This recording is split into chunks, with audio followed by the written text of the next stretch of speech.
সরকারের বিরুদ্ধে বিএনপির আন্দোলন চলমান, যে কোনো সময় মাঠে নামবে জনগণ, হুঁশিয়ারি নেতাদের, তবে সমাধান চান আলোচনায়। রাজধানীর বনানীতে ফের জন্মদিনের অনুষ্ঠানের কথা বলে তরুণীকে ডেকে এনে ধর্ষণ, এবার অভিযোগ আরেক ব্যবসায়ী পুত্রের বিরুদ্ধে।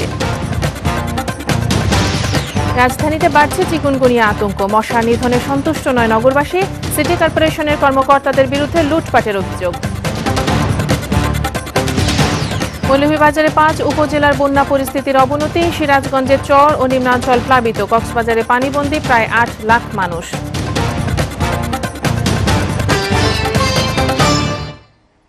আন্দোলন মানেই রাজপথে সহিংসতা নয়, এমন দাবি করে সরকারের বিরুদ্ধে আনা ইস্যুতে বিএনপির আন্দোলন চলমান বলে জানালেন দলটির নেতারা। তবে সরকারের অপকর্মের জবাব দিতে যে কোনো সময় জনগণ মাঠে নামবে বলে হুঁশিয়ারিও দেন তাঁরা। তারপরও বিএনপি নেতারা মনে করেন আলোচনার মাধ্যমেই সমস্যার সমাধান সম্ভব। এসএটিভিকে এসব বলেন দলটির স্থায়ী কমিটির সদস্য আমির খুশরু মাহমুদ চৌধুরী এবং গয়েশ্বরচন্দ্র রায়। আরও জানাচ্ছেন মঞ্জু মিলন। নির্বাচনকালীন সহায়ক সরকার সহ নানা ইস্যুতে দীর্ঘদিন ধরে সরকারের বিরুদ্ধে আন্দোলনের কথা বললেও রাজপথে সরব নয় বিএনপি। তারপরও প্রায়ই সভা সেমিনারে সরকার বিরোধী আন্দোলনের হুঁশিয়ারি দিচ্ছেন দলটির নেতারা। সাহস থাকলে আসুন না। সবশেষ রোজার ঈদের পরে আন্দোলনের কথা জানান বিএনপি চেয়ারপারসন খালেদা জিয়া। 2018 সাল দেশের জনগণের বছর হবে, কিন্তু ঈদের পর সপ্তাহখানেক পেরিয়ে গেলেও এখনো কোনো আন্দোলন কর্মসূচির ঘোষণা দেয়নি বিএনপি। তাই রাজপথের কোনো কর্মসূচি আসছে কিনা বা কবে সেই আন্দোলন শুরু হবে, এমন প্রশ্ন দলটির এই দুই নেতার কাছে। এই জনগণও কিন্তু এগুলো দৈনন্দিন তাদের চিন্তায় ভাবনায় এগুলো কিন্তু উঠে আসছে এবং তারাও কিন্তু তাদের অবস্থান নিচ্ছে। এটা তো একটা আন্দোলন। ঈদের পরে তো আমরা যেটা বলেছিলেন আমরা নির্বাচনকালীন সহায়ক সরকারের প্রস্তাবনা দিচ্ছি, এটাও তো আন্দোলন। ঈদের পরে আন্দোলন শুরু হবে, ঈদের আগে আন্দোলন শুরু হবে, এমন কথা বিএনপি থেকে কেউ বলছে না। বিষয়টা হলো যে আন্দোলন করতে হবে, আন্দোলনে আছি, আন্দোলনের গতিপথ কখনো কখনো পরিবর্তন হয় কৌশলগত কারণে। সময়ের ওই বলে দেবে ভোটাধিকার পুনঃপ্রতিষ্ঠার জন্য কখন আমাকে মাঠে নামতে। সরকারের কর্মকাণ্ডে দেশের মানুষ ক্ষুব্ধ, তাই তাদের দাবি যে কোনো সময় জনগণই নামবে রাজপথে। এবং সবচেয়ে বড় কথা হচ্ছে আজকের ভোটাধিকার হারিয়ে তারা বাকি অধিকারগুলো হারিয়ে ফেলছে একটার পর একটা।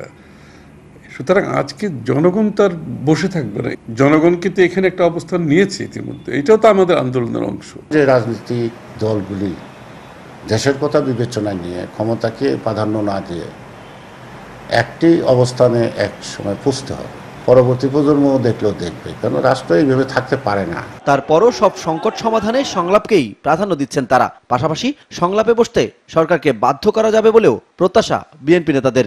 এই ক্ষমতা থেকে তাদেরকে সরাতে হবে। মঞ্জুর মিলন, এসএটিভি, ঢাকা। রাজধানীর বনানীতে আবারও জন্মদিনের অনুষ্ঠানের কথা বলে তরুণীকে ডেকে এনে ধর্ষণের অভিযোগ উঠেছে আরেক ব্যবসায়ী পুত্র ইভানের বিরুদ্ধে। বুধবার রাতে বনানী থানায় মামলার পর বাহাউদ্দিন ইভান নামে ওই যুবককে ধরতে অভিযানে নেমেছে পুলিশ। ইভানের বাবার নাম বোরহানুদ্দিন বলে জানিয়েছে বনানী থানা পুলিশ। বনানীতে এই ব্যবসায়ীর একটি বিপণী বিতান রয়েছে। গত মঙ্গলবার রাতে ইভান বনানী 2 নম্বর সড়কে নিজের বাসায় ডেকে এনে পূর্ব পরিচিত এক তরুণীকে ধর্ষণ করে বলে মামলায় অভিযোগ করা হয়েছে। অভিযোগকারী তরুণী টিভি অভিনেত্রী বলে পুলিশ জানায়। ইভান তার ওই বান্ধবীকে জন্মদিনের দাওয়াত দিয়ে নিজ বাসায় নিয়ে আসে, এরপর তাকে আটকে রেখে ধর্ষণ করে। পরদিন থানায় গিয়ে ঘটনাটি জানান ওই তরুণী। পরে স্বজনদের সঙ্গে পরামর্শের পর মামলা করেন তিনি। ওই তরুণীকে ভিকটিম সাপোর্ট সেন্টারে রাখা হয়েছে। 3 মাস আগে বনানীতে একই রকম ঘটনার অভিযোগ ওঠার পর ব্যাপক আলোচনার মধ্যে আপন জুয়েলার্সের মালিকের ছেলে সাফাত আহমেদ সহ 5 জনকে গ্রেপ্তার করে পুলিশ।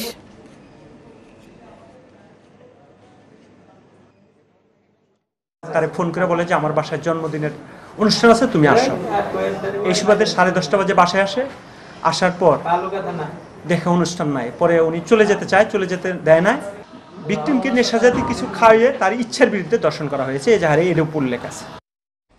রাজধানীতে দিন দিন বাড়ছে চিকুনগুনিয়া আতঙ্ক, তাই মশা নিধনে প্রতিটি ওয়ার্ডে কাজ করছেন সিটি কর্পোরেশনের বাড়তি 2 জন কর্মকর্তা। তবে যেভাবে মশক নিধন চলছে তাতে সন্তুষ্ট নয় নগরবাসী। এদিকে মাঠ পর্যায়ের কর্মীদের জিম্মি করে এক শ্রেণীর অসাধু কর্মকর্তার বিরুদ্ধে লুটপাটের অভিযোগ উঠেছে। রাজধানীর মশা নিয়ন্ত্রণে সিটি কর্পোরেশনের ভূমিকা নিয়ে বাতেন বিপ্লবের 2 পর্বের ধারাবাহিক প্রতিবেদনের আজ দেখুন প্রথমটি। ছবি তুলেছেন নূরে আলম। মশা মারতে কামান দাগা, এই প্রবাদ বাক্যই বলে দেয় কতখানি ভয়ঙ্কর হতে পারে ছোট্ট এই মশা। কারণ প্রাণঘাতী না হলেও ডেঙ্গু ও চিকনগুনিয়ার মতো মারাত্মক রোগ ছড়িয়ে রাজধানীবাসীর আলোচনার কেন্দ্রে এই মশা।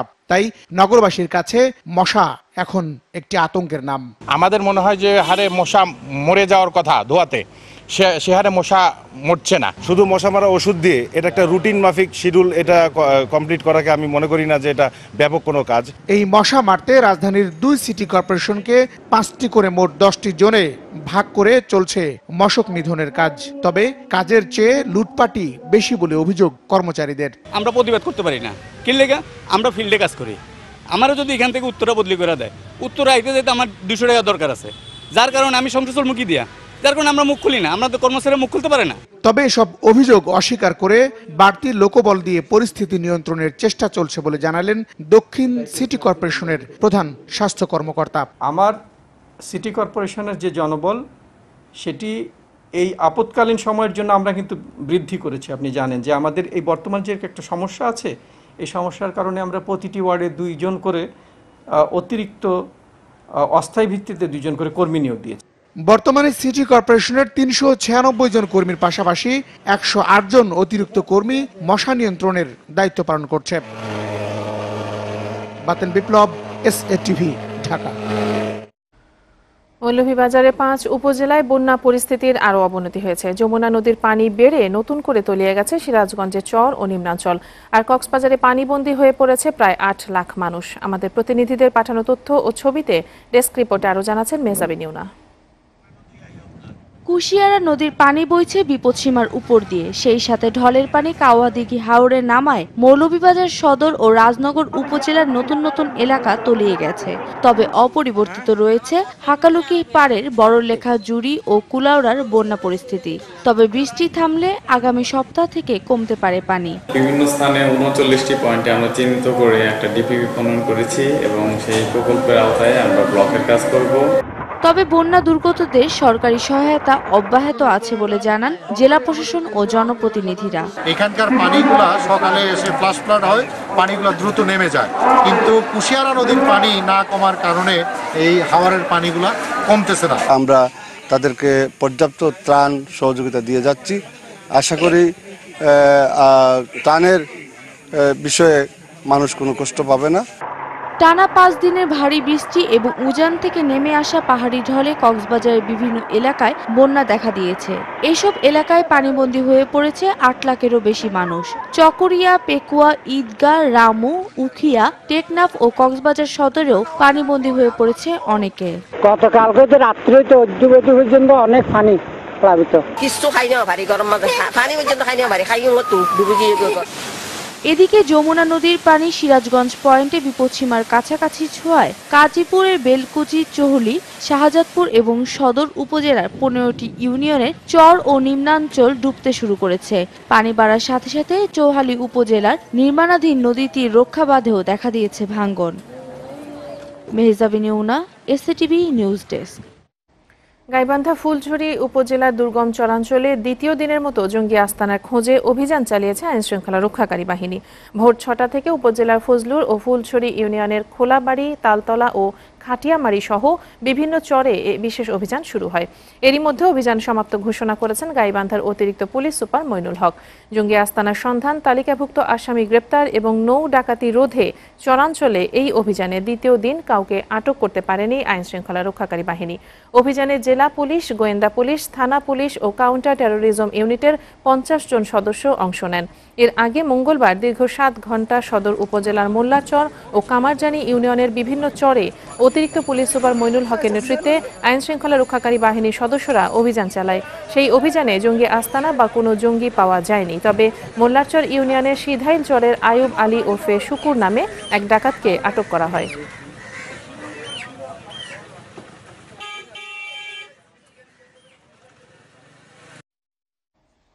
আমদানি শুল্ক কমানোর খুব একটা প্রভাব পড়েনি চট্টগ্রামের চাল বাজারে। বস্তা প্রতি 300 থেকে 500 টাকা কমার কথা থাকলেও কমেছে মাত্র 100 থেকে 150 টাকা। এরই মধ্যে বাংলাদেশে আমদানি চাহিদা বাড়ায় দাম বাড়িয়ে দিয়েছেন ভারত ও মিয়ানমারের ব্যবসায়ীরা। ফলে দাম কমার আর সম্ভাবনা দেখছেন না আড়তদাররা। এছাড়া ভারত থেকে আসা চালের মান নিয়েও প্রশ্ন তুলেছেন ব্যবসায়ীরা। নাজিমুদ্দিনের ক্যামেরায় সোহাগ কুমার বিশ্বাসের প্রতিবেদন। চট্টগ্রামের সবচেয়ে বড় পাইকারি চাল বাজার চাকতাই ও পাহাড়তলি। রোজার সময় হঠাৎ করে সারা দেশের সঙ্গে এই বাজার দুটিও অস্থির হয়ে ওঠে। লাগাম টানতে আমদানি শুল্ক কমানোর দাবি তোলেন ব্যবসায়ীরা। এক পর্যায়ে গত 23 জুন 28 ভাগ শুল্ক মাত্র 10 ভাগে নামিয়ে আনে সরকার। ঈদের পর বিপুল পরিমাণ চাল আমদানি হলেও খুব একটা প্রভাব পড়েনি বাজারে। আতবে আছে নতুনগুলা 2400 থেকে 2450, আর পুরানটা এখনো 2650 উপরে আছে। মিলেরা আমাদেরকে পার্টিদেরকে বেশি দামে দিছে, তাই আমরা তো মঙ্গলবার থেকে বাংলাদেশে শুল্ক কমানোর খবরে ভারত ও মিয়ানমারের বাজারে মঙ্গলবার থেকে টন প্রতি $35 থেকে $40 দাম বাড়িয়ে দিয়েছে সেখানকার ব্যবসায়ীরা। ফলে বাংলাদেশের দাম কমার আর সম্ভাবনা দেখছেন না সংশ্লিষ্টরা। যদি ওদিকে বাড়া দিলে কিন্তু আর না কমার সম্ভাবনা। আতপটা আগে যেগুলো আসছিল এগুলো মোটামুটি তেমন ভালো না, আমাদের দেশের থেকে অনেক নিচু মানে। আমদানি করা চাল থেকে বাংলাদেশে উৎপাদিত চালের মান অনেক উন্নত। বড় বড় কিছু ব্যবসায়ী ও উত্তরবঙ্গের মিলারদের উপর সরকারি নজরদারি বাড়ানো হলে এতটা সংকট হতো না, দাবি ব্যবসায়ী নেতাদের। কিছু খাদ্য নির্মাণ তারাও অসাধু তাদের সাথে জড়িত আছে।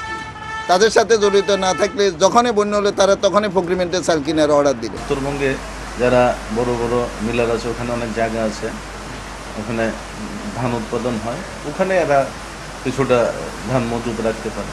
চট্টগ্রামের বাজারে 50 কেজির প্রতি বস্তা আতপ চাল পাইকারি বিক্রি হচ্ছে 1750 টাকায়, বেতি 1900, আটাশ 2150, মিনিকেট 2350 থেকে 2500, জিরা। রেশন নগরী হিসেবে পরিচিত রাজশাহী শিল্পাঞ্চলের দিক থেকে একদম পিছিয়ে। প্রাচীন এই জনপদে নেই তেমন বড় কলকারখানা, ফলে বেকারদের কর্মসংস্থানের সুযোগ তৈরি হচ্ছে না। ব্যবসায়ী নেতারা বলছেন এই অঞ্চলে তুলনামূলকভাবে জমির দাম ও শ্রমিকের মজুরি খুবই কম। শুধু যোগাযোগ ব্যবস্থার আধুনিকায়ন না হয় উদ্যোক্তারা বিনিয়োগে আগ্রহী হচ্ছেন না। জিয়াউল গনি সেলিমের প্রতিবেদন, ছবি তুলেছেন আবু সাইদ। উত্তরাঞ্চলে বিনিয়োগ না বাড়ার প্রধান কারণ কাঁচামাল বা পণ্য আনা নেওয়ার সুবিধা না থাকা। রাজশাহী থেকে এই বিভাগেরই 4 জেলাতে সরাসরি রেল যোগাযোগ নেই, আর চট্টগ্রাম থেকে মালামাল আনা নেওয়ার জন্য নেই ব্রডগেজ রেল লাইন। বিমানবন্দর থাকলেও পণ্য পরিবহনের জন্য নেই কার্গো বিমান। সড়কপথে ঢাকার সঙ্গে যোগাযোগের একমাত্র মাধ্যম বঙ্গবন্ধু সেতু, কিন্তু এই সেতু দিয়ে ভারী পণ্য বহনের সুযোগ নেই। তাই রাজশাহীতে শিল্পায়নের সুযোগ পাচ্ছেন না উদ্যোক্তারা। কার্গো বিমান হলে আমরা আমাদের এই অঞ্চলে কিছু কিছু পণ্য যেগুলো যে ডিস্ট্রিক্টে ভালো সহজলভ্য কাঁচামাল, যেমন আমাদের রেশন কাঁচামাল এখানে সহজলভ্য, কিন্তু আমরা এটাকে আমলে নিচ্ছি না, বিধায় আমরা এটাকে সেভাবে মার্কেটিং করে তুলতে পারছি। এখানে সরকারিভাবে আপনার কৃষি ইপিজেড হওয়া উচিত ছিল, এখানে বিমানবন্দর হওয়া উচিত ছিল, এখানে আমাদের আরও কিছু মনে করেন কলকারখানা নতুন নতুন হলে, নতুন টেক্সটাইল হলে আমাদের কর্মসংস্থান হতো। ব্যবসায়ী নেতাদের অভিযোগ, প্রভাবশালী না হলে সরকারি ও বেসরকারি ব্যাংকগুলো ঋণ দিতে চায় না। এ কারণে ব্যাংক ঋণের সুবিধাও পাচ্ছেন না সাধারণ উদ্যোক্তারা। আপনার আমাদের যে ব্যাংকার, যে রাজশাহীর যে ব্রাঞ্চের ম্যানেজার বা আরএম সাহেবরা আছেন, তারা কি দিবে আমাকে? ইন্ডাস্ট্রি করে টাকা দিবে না, ট্রেডিং করে কথা এসছে কালকে, ট্রেডিংয়ে নিয়ে টাকা দেবে কি, যেন আমার বাড়ি, যেটা আমি বসত বাড়ি, সেটা বন্ধকি রাখো, 20 লাখ টাকা তোমার ভ্যালুয়েশন, 10 লাখ নিয়ে যাও। তবে বাংলাদেশ বিনিয়োগ উন্নয়ন কর্তৃপক্ষের চেয়ারম্যান জানিয়েছেন, দেশি উদ্যোক্তাদের বিনিয়োগে বিশেষ সুবিধা দেয়া হবে। চাই ব্যবসার ক্ষেত্রে একটা লেভেল প্লেইং ফিল্ড, যাতে যে কোনো লোক শুধুমাত্র তার গুণ, তার ক্যাপাবিলিটি, তার দক্ষতা নিয়ে ব্যবসার ক্ষেত্রে সফল হতে পারে। রাজনৈতিক কোনো পরিচয়ের প্রয়োজন না হয়, তার ব্যাকগ্রাউন্ডের কোনো প্রয়োজন না হয়। আমরা উদ্যোক্তা এবং নারী উদ্যোক্তার উন্নয়ন চাই। রাজশাহীতে সরকারি টেক্সটাইল, সুগার ও জুট মিল রয়েছে, কিন্তু রাষ্ট্রীয় এই প্রতিষ্ঠানগুলো প্রতি বছরই মোটা অঙ্কের লোকসান গুনছে। এর বাইরে ব্যক্তি মালিকানাতেও কিছু জুট মিল গড়ে উঠেছে। জিয়াউল গনি সেলিম, SATV, রাজশাহী। SATV সংবাদে নিচ্ছে একটা বিরতি, ফিরে এসে থাকছে।